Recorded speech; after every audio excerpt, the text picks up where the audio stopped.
নমস্কাৰ, welcome back to my YouTube channel mom's blog. আশা কৰোঁ আপোনাৰ সকলোৰে ভাল, লগতে মোৰো ভাল।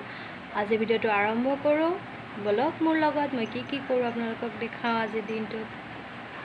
আৰু এয়া ৰাতিপুৱাৰ কামখিনি কৰি বাঢ়ি বন কৰি আজৰি হৈ চাহপানী খাই ল'লোঁ। এইফালে হাজবেণ্ডে গাহৰি মাংস আনিছিলে আৰু এয়া গৰম পানীৰে ভালকৈ ধুই ল'লে। এইটো ডিছটো হাজবেণ্ডেই বনাইছে, গতিকে মই বনোৱা নাই, মই কৈহে আছোঁ দেই।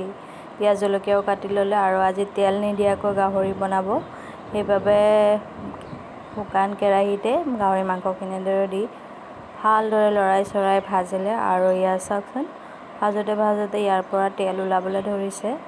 আৰু ইয়াৰ পিছতে ইয়াত অকণমান হালধি আৰু অকণমান নিমখ এনেদৰে ছটিয়াই দি ভালদৰে লৰাই চৰাই আকৌ এবাৰ ভাজিছে। এয়া চাওকচোন কিমান তেল ওলাইছে, অলপো তেল দিয়া নাই কিন্তু দেই। তাৰপিছতে পিঁয়াজ জলকীয়াখিনিও ইয়াত দি দিলে। তাৰপিছত এনেদৰে ভালদৰে লৰাই চৰাই ইয়াত আকৌ কাটি লোৱা ডাঙৰ দুটা বিলাহী দি দিলে, গোটাই দিছে মাজেৰে দুফালা কৰি। আৰু শেষত অলপ আদা নহৰুৰ পেষ্ট দিছে। ইয়াত বেছি একো বিশেষ মছলা দিয়া নাই, চিম্পলকৈ বনাইছে। আৰু তাৰপিছত ভাজি এনেকুৱা হৈ গ'ল চাওকচোন। তাৰপিছতে শেষত বাঁহৰ গাজ অলপ দি এনেদৰে ভালকৈ আকৌ এবাৰ ভালদৰে লৰাই চৰাই ভাজিছিলে। আৰু এয়া গাহৰি মাংস ৰেডি। আৰু আনফালে আমাৰ চুনুৱে চাওক না, স্কুলৰ কিবা ৱৰ্ক দিছে, চ' তাই ইমান ধুনীয়াকৈ লেপটপত নিজৰ ক্লাছ ৱৰ্কখিনি ঘৰতে কৰি আছে। গতিকে তাইও এনেদৰে কিবা কিবি কৰিয়ে থাকে বাৰু। আৰু আনফালে মই এয়া আমাৰ বাবে কাৱৈ মাছ বনাইছোঁ। মই গাহৰি মাংস নাখাওঁ, সেই গতিকে মোৰ কাৰণে এনেদৰে কাৱৈ মাছ বনালোঁ।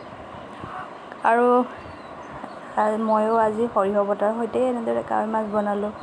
চিম্পলকৈ পিঁয়াজ জলকীয়া ভাজি তাতে বিলাহীখিনি দি লগতে এনেদৰে সৰিয়হখিনি পেষ্ট কৰি ল'লোঁ। তাৰপিছতে নিমখ হালধিও দি দিলোঁ বিলাহীখিনিত। আৰু এনেদৰে নিমখ হালধি দি ভাজি কোমল হোৱাৰ পিছত বিলাহীখিনি ইয়াত মই সৰিয়হৰ পেষ্টটো দি দিলোঁ। আৰু লগতে এবাৰ লৰাই চৰাই ভালদৰে ভাজিলোঁ।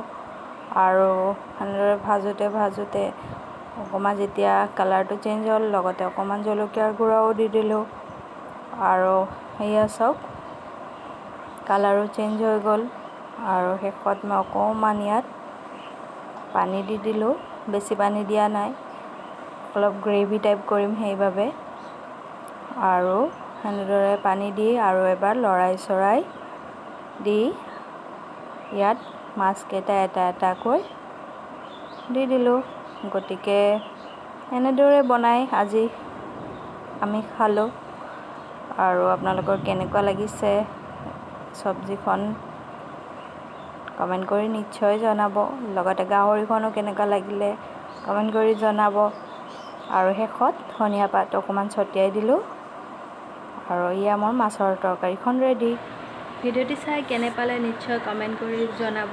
আৰু লগতে লাইক কৰিব, লগতে ছাবস্ক্ৰাইব কৰি দিব। আজিলৈ বাই বাই, অন্য এটি ভিডিঅ'ত আকৌ লগ পাম।